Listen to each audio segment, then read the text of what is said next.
October 2002. Hundreds of young tourists enjoy a tropical island resort. Then, massive explosions rip through the packed nightclubs. The bombings claim 202 lives. It's the worst act of terror since 9/11. Now, using advanced computer simulation, we reveal exactly what happened in the Bali bombings. Behind every disaster lies a chain of critical events that decides who lives and who dies. Unravel the fateful moments in those final seconds from disaster.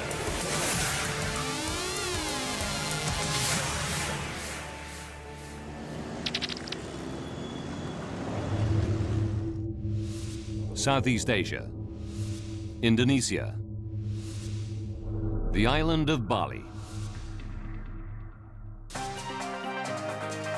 Bali's tropical breezes blow in vacationers from all over the world. The warm Balinese welcome is legendary. It's the #1 holiday destination for Australians, reached by a 3-hour hop across the Indian Ocean from their west coast. October 12, 2002. Another perfect day dawns in this tropical paradise. October is one of Bali's busiest months, and most tourists head for its biggest resort, Kuta Beach. 3 generations of the Kemp family arrived from Perth, Australia. 31-year-old Tracy Ball saved all year for this break, and she's delighted to have a younger sister, Melinda, along. Tracy's daughter, 5-year-old Brianna, brims with excitement. It's her first overseas trip. And Grandma and Grandpa Kemp will be close by in the apartment next door.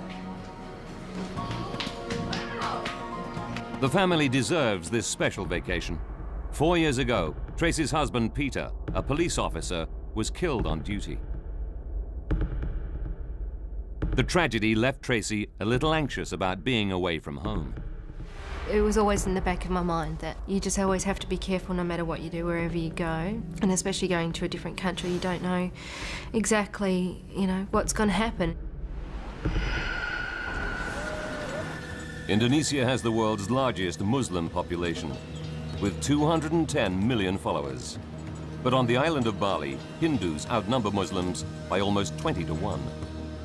The two faiths have lived in harmony for centuries. Abdulaziz, alias Samudra, performs his ritual cleansing for the first call to prayer. He's a devout Muslim, but his motives are far from the non-violent teachings of the Islamic faith. He's a homegrown Indonesian terrorist, in Bali to command a group of fanatics intent on causing death and destruction. 12 o'clock, midday. Perth, Australia. 20 young men from a local football team head out to Bali. This is footage of their trip. 25-year-old Ben Clohesi and his teammates are looking forward to 2 weeks of sun, sea, and socializing. 100 different libidos, basically all pumped, ready to go.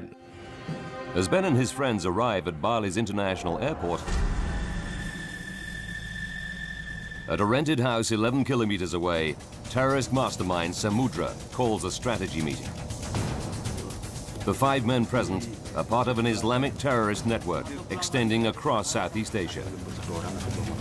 It's called Jemaah Islamiyah, or JI, and hundreds of its members have been trained by Al-Qaeda.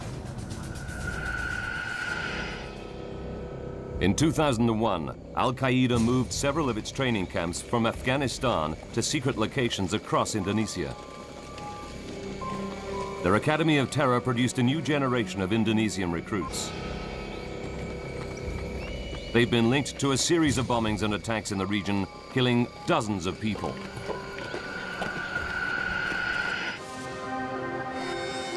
"7:30 p.m. Saturday night.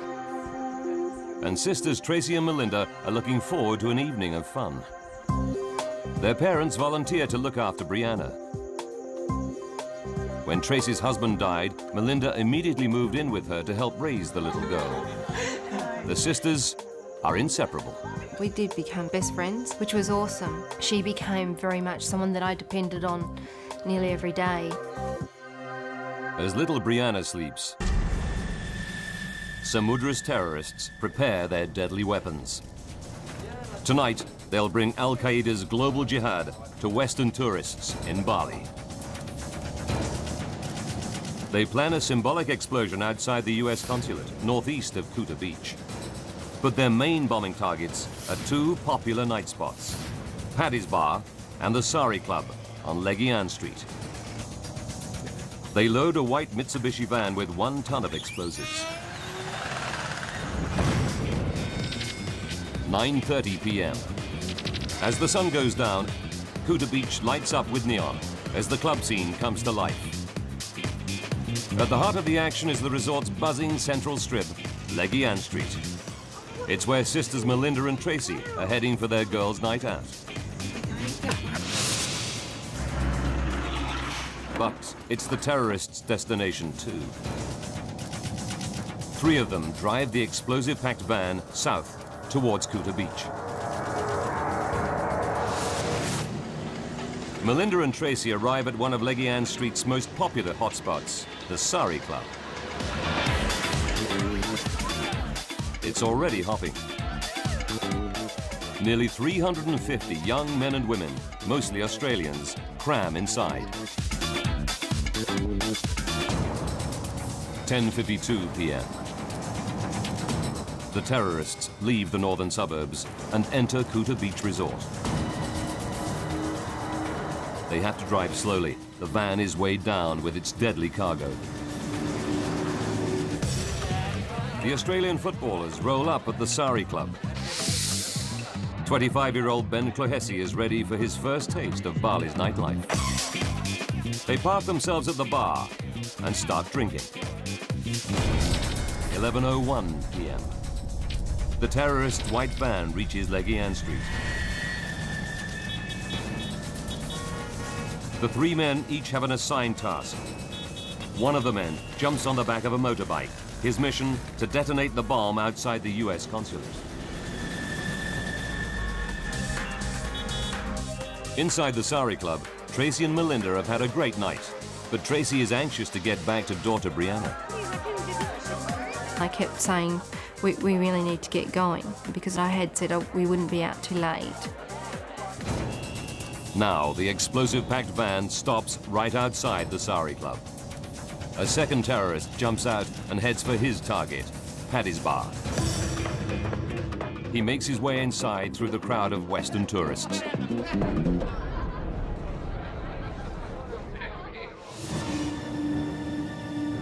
Across the road in the Sari Club, Melinda persuades Tracy to stay for one more song.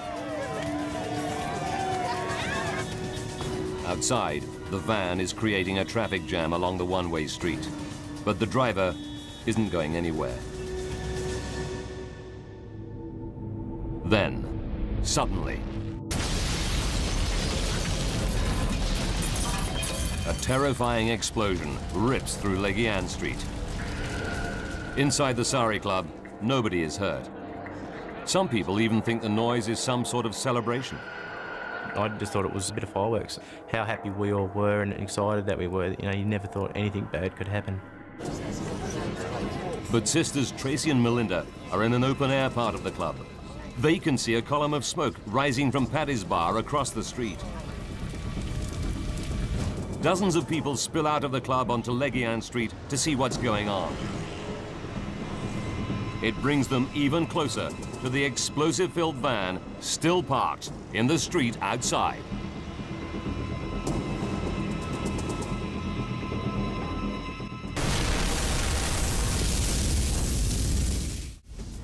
People partying in the Sari Club in Bali's Kuta Beach Resort hear a huge bang outside.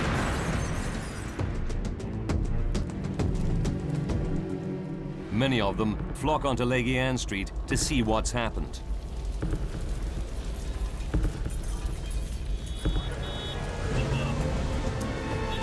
it brings them within meters of the terrorists' explosive-packed white Mitsubishi van. 15 seconds after the first blast. A second colossal explosion rips through Legian Street. It kills dozens outside and inside the Sari Club instantly. Within seconds, a raging inferno traps hundreds. Flames also engulf victims trapped in vehicles caught in the traffic jam. Home video footage captures the chaos as frantic bystanders run to escape. Exploding fuel tanks add to the panic.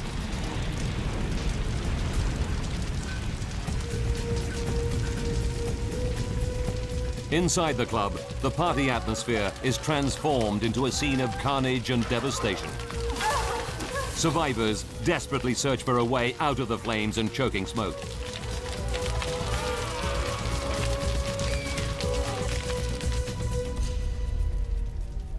A 31-year-old widowed mother, Tracy Ball, is buried under a stack of rubble.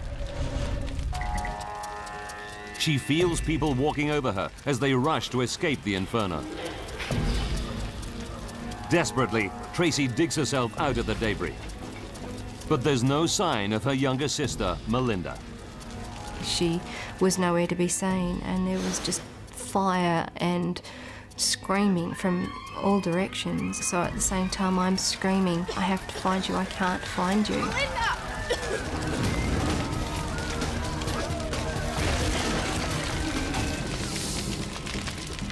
Footballer Ben Clohessy finds he can't move. Heavy timber beams and debris pin him to the ground. Flames race through the thatched roof above. He thinks it's about to collapse on top of him. Ben drags himself out from under the rubble and starts to search for his teammates amidst the carnage. The first thing that was going through my head is I've got to find the boys. I was looking around, trying to find any sign of life. Ben can't find them, but instead of trying to escape the blaze, he starts to help other people.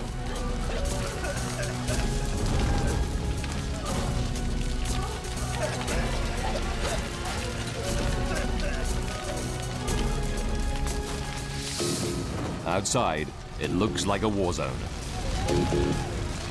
Fierce fires spread through Legian Street. Buildings are ablaze over an area 120 meters wide. Burned and maimed survivors lurch out of the devastated buildings. Many local people rush to help survivors. One of the first on the scene is Kuta Beach Traffic Chief, Agus Bambang. Saya lihat puluhan korban. I saw dozens of victims exiting and running outside of the club, away from the engulfing flames. Some were shouting, saying, "It's so hot, it's so hot. Please, help us get to a hospital quickly." Bambang orchestrates rescue efforts to help the victims. Among those killed and injured in the blast, dozens of his fellow Balinese. There were not only foreign tourists, but also local people from Denpasar who came to Kuta for the weekend. Inside the Sari Club, footballer Ben Clohessy is also helping the injured. He leads two survivors to the only area of the blazing club that looks free of flames. But he finds that a 4.5-meter high wall blocks their path.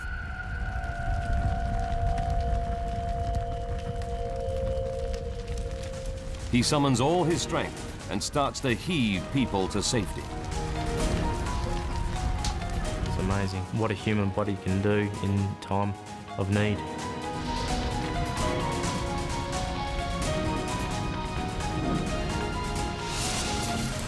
While survivors head for the only part of the club not in flames, 31-year-old widowed mother Tracy is still desperately searching for her missing sister, Melinda.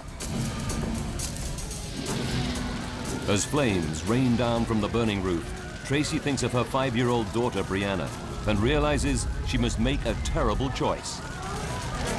Does she continue to search for her sister and best friend, Melinda, or escape while she still can. What if I get out and she's here waiting for me to find her and she burns to death? How do I tell Mum and Dad that I left her behind? But then I thought, what will Mum and Dad tell Brianna when I don't come back?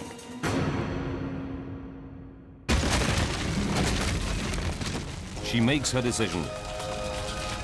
Tracy heads for the club's south side. A wall has been shattered by the blast, but it's still 2 meters high.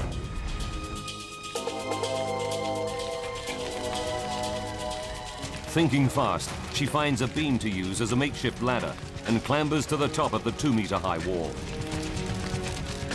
She escapes the blaze just as it engulfs the area behind her.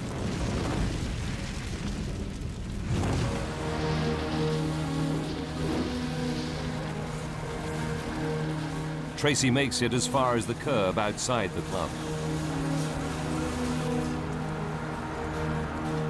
All around her, rescuers struggle to help people amid the chaos. Then, emerging out of the mayhem of Leguian Street, Tracy's father appears. He heard the blast from the apartment and raced to the club to look for his daughters. My dad came in that instant and found me and said, Tracy, oh my God, where's Melinda? Her father's unexpected appearance gives Tracy new hope.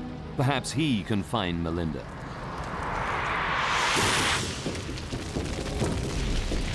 But many people are still inside the burning Sari Club. One of them is footballer Ben Clohessy. He's heaved countless people up the north wall to waiting hands and safety. Ben doesn't know whether all his teammates made it out. But the heat is now unbearable. He has to go. But there's no one left to help him. He must get over the 4.5-meter-high wall on his own. Because the fire was coming that quickly, you know that if you miss it, that you're gone. It's Ben's only hope. He summons all his strength and jumps. Somehow, Ben reaches the top and scrambles over.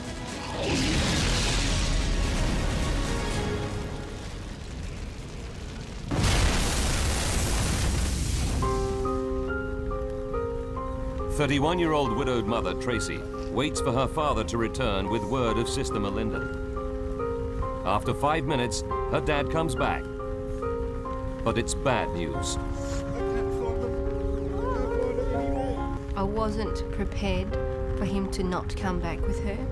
I was expecting him to come back, have, her hand in his hand and saying, here's Tracy, see, everything's okay. 1 a.m., nearly 2 hours since the blast. The disaster overwhelms the emergency services. Over 300 injured survivors must make their way to local hospitals and clinics any way they can. In cars, vans, even on the back of motorcycles. Tracy ends up in a tiny local hospital. She suffered third-degree burns, mostly to her back. She's alive, but needs urgent surgery. Despite staying in the blazing club to help people, Ben Clohessy escapes with only minor burns. Hundreds of people are missing. Among them, Tracy's 25-year-old sister, Melinda. Her distraught father, Ron Kemp, scours every clinic and hospital in Kuta Beach.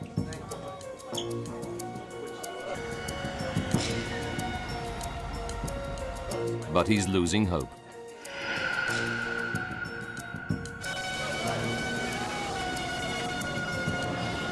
By 3 a.m., ambulances arrive with the last of the survivors. But he still has no news of his daughter, Melinda.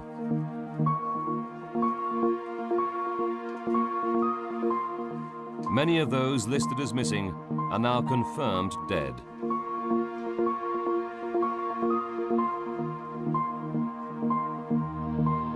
The search takes him to a small private hospital. There, he finds Melinda. She's alive. The blast knocked her out, and she has no idea how she escaped the club. Miraculously, she only has minor injuries. 5 a.m. As Tracy is wheeled out of surgery, the sisters are finally reunited. He looks over to me and she's just in tears. She's like, "Oh my God, you're okay," kind of thing, you know. It's not really words said, just looks. Even now, it makes me cry because I could then relax and realise that everything was going to be okay. The next day, Tracy's 5-year-old daughter, Brianna, insists on visiting her mother and aunt in hospital. She was so brave and you know, crying, but at the same time saying, "Mummy, I love you, and even though you're burnt, I still think you're beautiful." And that was the first thing she said to me.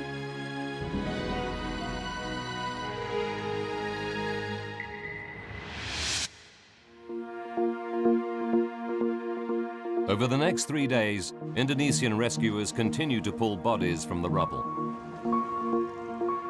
The death count eventually reaches 202. Victims come from 22 different countries, but Australia is hit hardest of all, with 88 dead.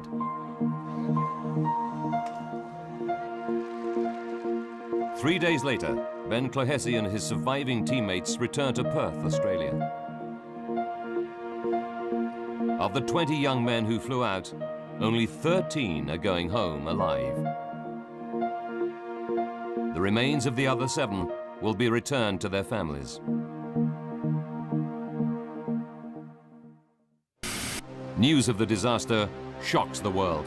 Mysterious, deadly bombings tonight in Indonesia. At least 50 people have been killed tonight, many of them tourists. The largest number of foreigners killed and injured in the Bali attacks were Australian. It's been just 13 months since 9/11. Many suspect that this is the work of Al-Qaeda. But why is the peaceful island of Bali a target? Investigators must sift through the debris to discover who are the killers that brought hell to this heaven on earth. Now, by rewinding the events of that fateful day and by going deep into the investigation, we can reveal what really happened that night in Bali. Advanced computer simulation will take us where no camera can go, into the heart of the disaster zone. A new day reveals the extent of the devastation.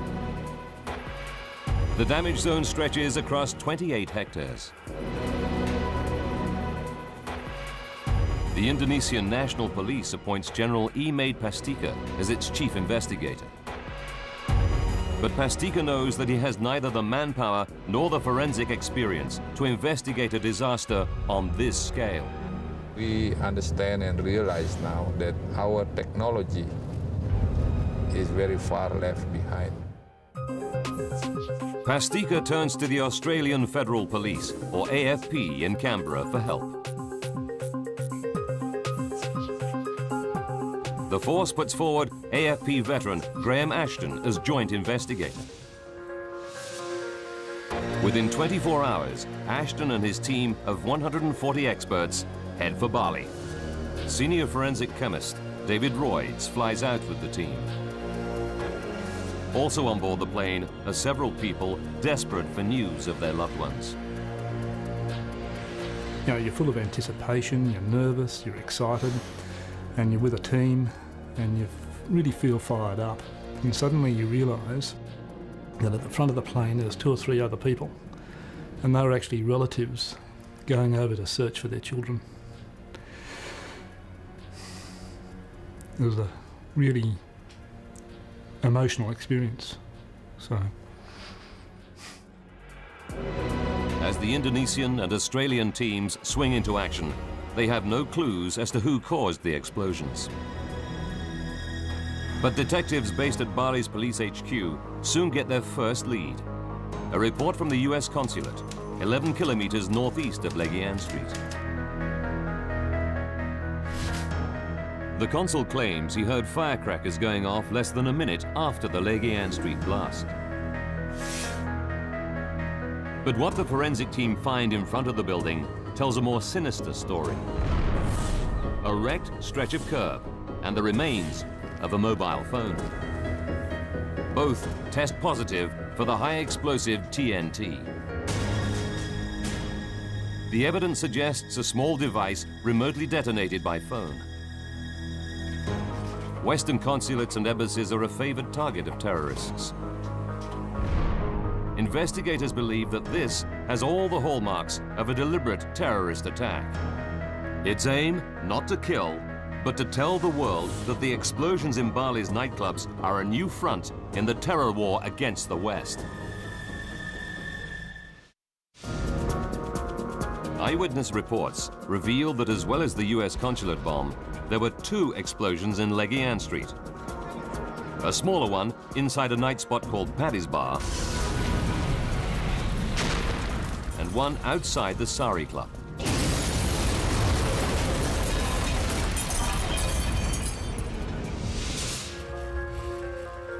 The investigation team start to comb the 28-hectare blast zone for evidence that might lead to the killers. It's a monumental task. Even the tiniest piece of debris might provide the crucial lead. It could take months. And after just 2 weeks, there's a major setback. Local officials are in a tough spot. They're under pressure from Kuta Beach's predominantly Hindu residents to clear the blast site. These local Hindus believe that the ghosts of blast victims haunt the area. They want to hold a ceremony to purify the site and release the troubled spirits of the dead. But it means scooping up all the rubble and casting it into the sea. The officials tell the Australian and Indonesian investigators their time is up. The bulldozers are wanting to clean the street up. And so if you want to get any more samples, you've got 2 hours. Clearing the blast zone will destroy crucial evidence. If the investigators can't stop the bulldozers, the murderers of 202 innocent holidaymakers and Balinese might never be caught. Behind the scenes, Indonesian and Australian investigators alike negotiate for more time. They argue that Bali's biggest industry, tourism, is at stake. Catching the people is as important as clearing this crime scene, because if we don't catch them, tourists won't come back. After a day of argument, they finally strike a deal. The investigators get just 2 more weeks to scour the site for clues. After that, the bulldozers will be back. It's an enormous task. The 28-hectare blast zone is strewn with tons of debris. Now the team have just 14 days to complete a task that would normally take months. Meanwhile, detectives interview hundreds of eyewitnesses. Many claim they saw a white Mitsubishi van parked outside the Sari Club just before the explosion. It drew attention because it caused a huge traffic jam along the one-way Leguian Street. There's now a 60-centimeter deep crater where the van once stood. And it's at the epicenter of the blast zone. It's clear to investigators that a bomb inside the van destroyed the Sari Club.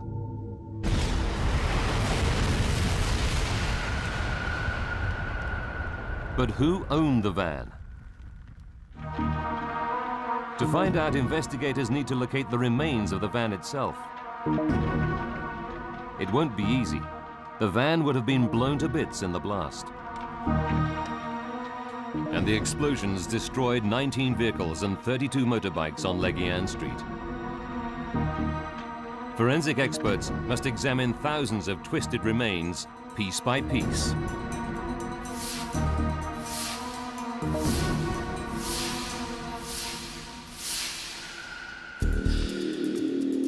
Then, after 4 days of searching, a team member makes a remarkable discovery. Across the street from the Sari Club is a 2-story bank.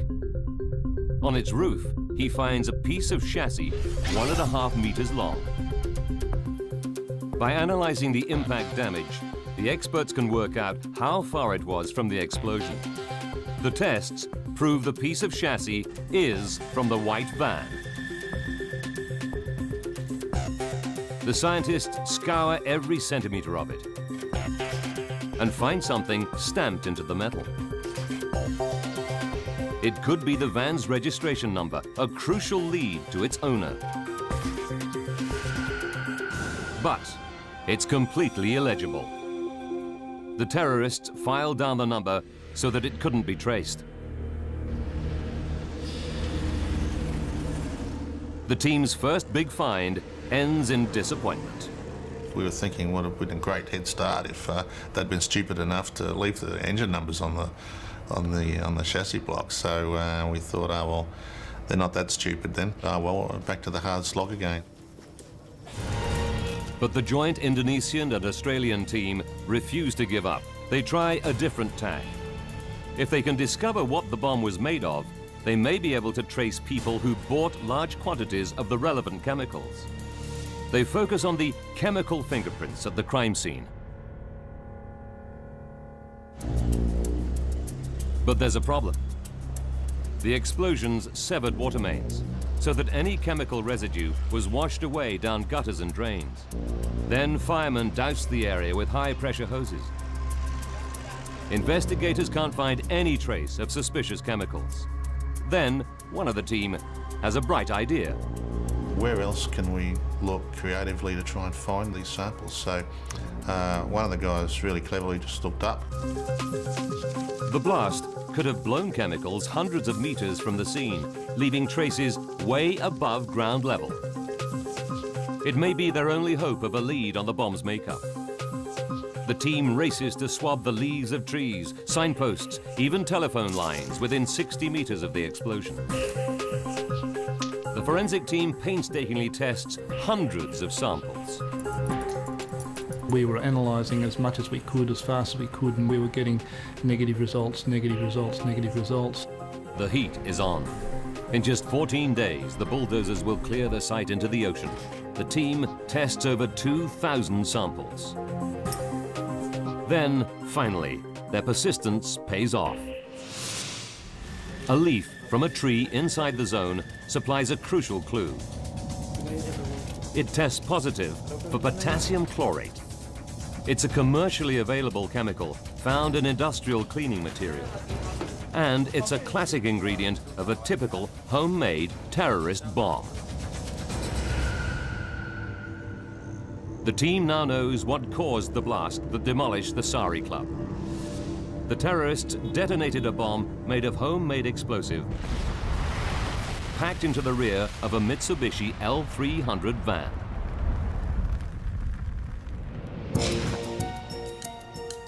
It's a promising lead.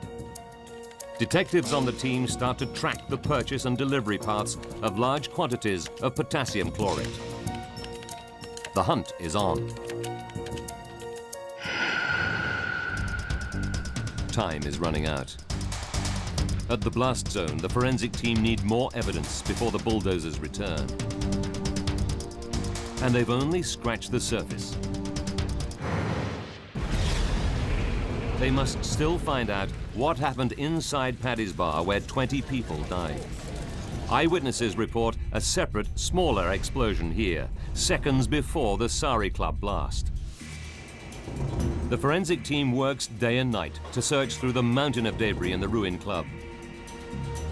Then Chief Forensic Scientist David Royds spots something. My eyes fell upon this little bit of copper wire that was no more than 5 centimetres long. Just jumped out at me like that was like pure gold. Royds suspects that it could be part of a bomb planted by terrorists inside Paddy's Bar. He runs tests on it and finds traces of the high explosive TNT. He concludes that it is a piece of bomb detonating wire. To find the epicenter of the blast, Royds devises an ingenious experiment. Tracing back from the explosion's impact points, he creates a spider web of string Where the strings intersect reveals the exact place where the bomb went off. It's 1 meter off the ground. It raises a disturbing possibility.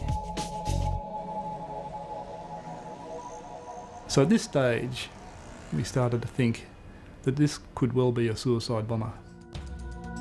On the ceiling, directly above the blast epicenter, Royds finds a cluster of human tissue. He takes a batch of samples and conducts DNA tests. The DNA all belongs to one person. The team also finds fragments of fabric radiating out around the epicenter. They're an exact match for fibers found on the detonating wire. It's a huge breakthrough for the forensic team. They now know exactly what killed 20 innocent people inside Paddy's Bar. 11:07 p.m. A suicide bomber walks into Paddy's Bar wearing a vest lined with TNT. When he reaches the packed dance floor, he hits the detonator.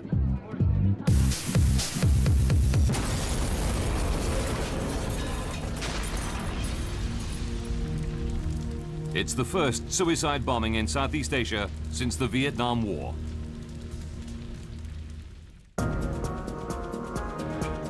Investigators now know exactly what caused the 3 explosions on the night of October the 12th. But they're no closer to catching the bombers. Detectives have been unable to trace any bulk purchases of potassium chlorate. And there are no further leads on who owned the bomb van. The hunt for the bombers stalls. With the terrorists still at large, people across Southeast Asia must face the prospect of further attacks.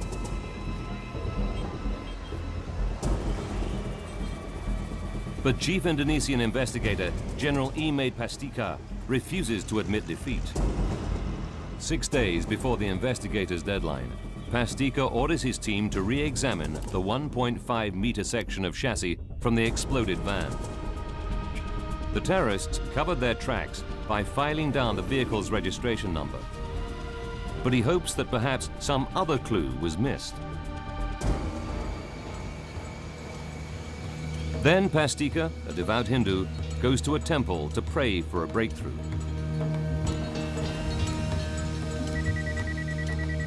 During his devotions, he gets a call. It's one of his deputies. You imagine him sitting there praying and his cell phone goes off. General, where are you? Are you not in the office? And he said, no, I'm praying for the success of the investigation. And he said, oh, you must be hitting the right note then, General, because I've just found a number on the chassis rails. When the team re-examined the piece of chassis recovered from the bomb van, they found a piece of metal 4 centimeters long welded onto it. When they remove it, they discover the vehicle identification number.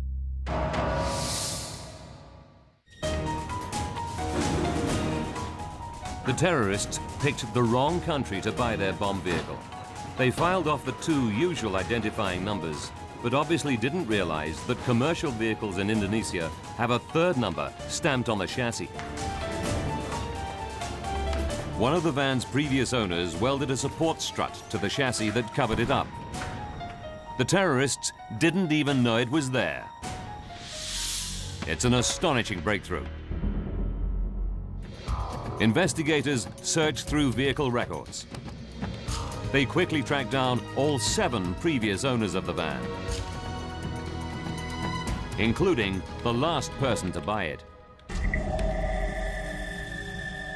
His name is Amrozi. He's already known to authorities as a member of Jemaah Islamiyah, a terrorist network linked to Al-Qaeda.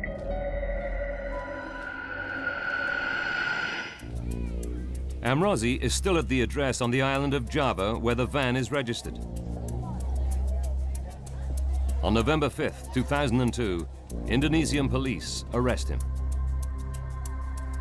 Amrozi confesses and reveals what he felt when he first learnt of the deaths and devastation the bombs inflicted.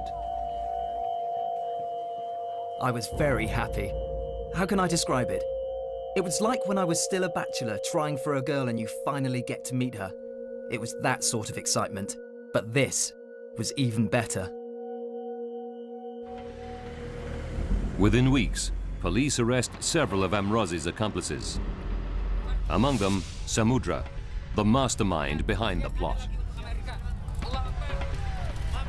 The men confess to the cold-blooded murder of 202 innocent people. The arrests are a triumph for the joint investigation. But disturbing questions need to be answered. Did Western intelligence agencies know that a major attack by Amrozi's group was imminent? And did governments warn tourists in Bali that they were a target for terrorist attack?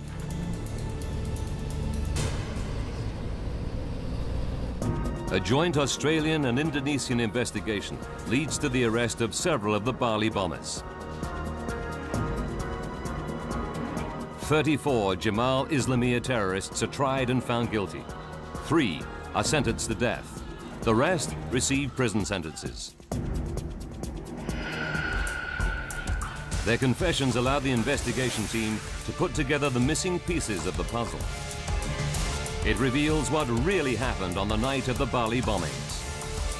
Why terror came to paradise and left holidaymakers and local people seconds from disaster.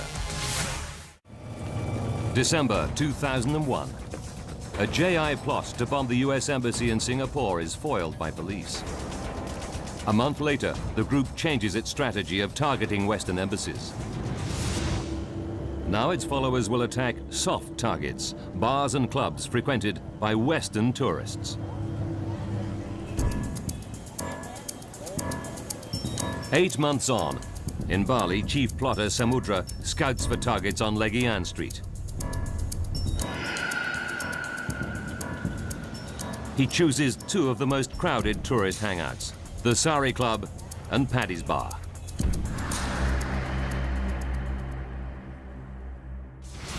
October 6th, 6 days to disaster.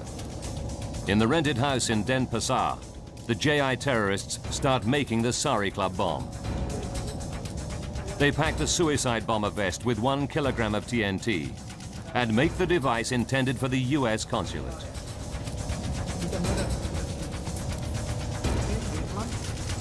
Two hours to disaster. The terrorists have loaded the Mitsubishi van. It now contains 1 ton of potassium chlorate mixture, packed into 12 filing cabinets connected by detonating cord.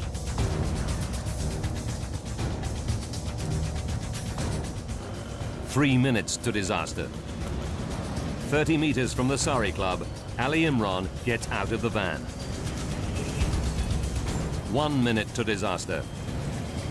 The first suicide bomber, a young Indonesian known as Ferry, walks into Paddy's Bar. When he reaches the packed dance floor, he hits the detonator.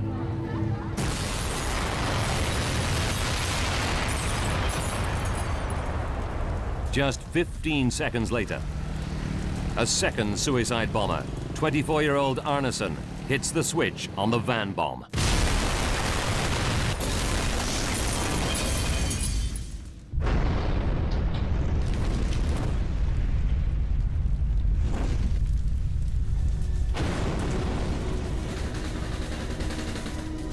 "40 seconds later, the terrorists use a phone to detonate the device planted some 3 hours earlier outside the US consulate.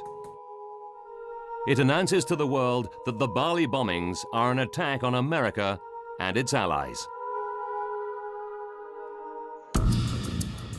Australian tourists, Melinda and Tracy, were lucky to survive. But back home in Perth, they wonder how the unconscious Melinda escaped the blazing Sari Club. I thought, well, my fingernails are in perfect condition. I don't have any burns or lacerations or anything to my feet. I wondered, how did I get out? The question spreads through Perth, Australia. Who saved the girl in the pink dress? Word reaches 25-year-old footballer Ben Clohessy. He recalls helping an unconscious blonde girl over the wall and realizes it was Melinda. He visits Melinda to tell her the story. Meeting Ben was just like meeting, you know, a saint. He had saved my life, you know, and it's so hard to describe, you know. How do you feel when you meet someone that saved your life? Many others owe their lives to the brave actions of Traffic Chief Agus Bambang. As a Muslim, he cannot understand how the terrorists could claim to act in the name of Islam. Several Western governments, including Australia, admit to receiving intelligence before the bombings that JI was planning to attack Westerners in Southeast Asia. The US and Australia issued warnings to its tourists to be cautious when traveling around the world. But Australians who lost loved ones want to know why they weren't warned of the specific danger of travel to Indonesia. An Australian Senate inquiry finds that the government should have warned its travellers that they might now be actively targeted.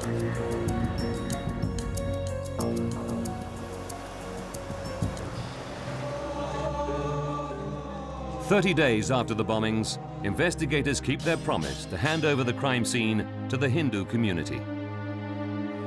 The ocean waves receive the spirits of the dead.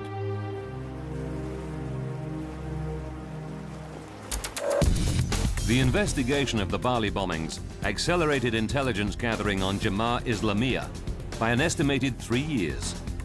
The US, Japan, and Australia now work together to help Southeast Asian countries monitor and combat the continuing threat of terror in the region.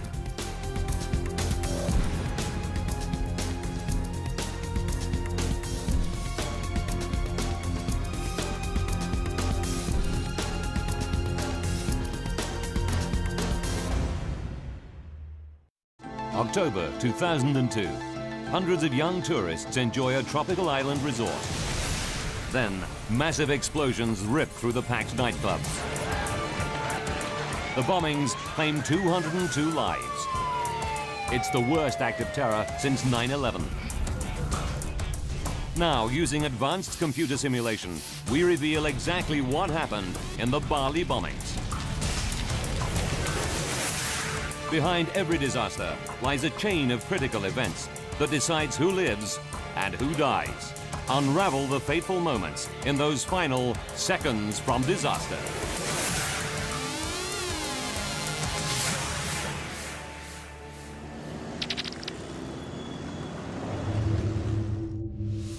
Southeast Asia, Indonesia, the island of Bali. Bali's tropical breezes blow in vacationers from all over the world. The warm Balinese welcome is legendary. It's the #1 holiday destination for Australians, reached by a 3-hour hop across the Indian Ocean from their west coast. October 12th, 2002.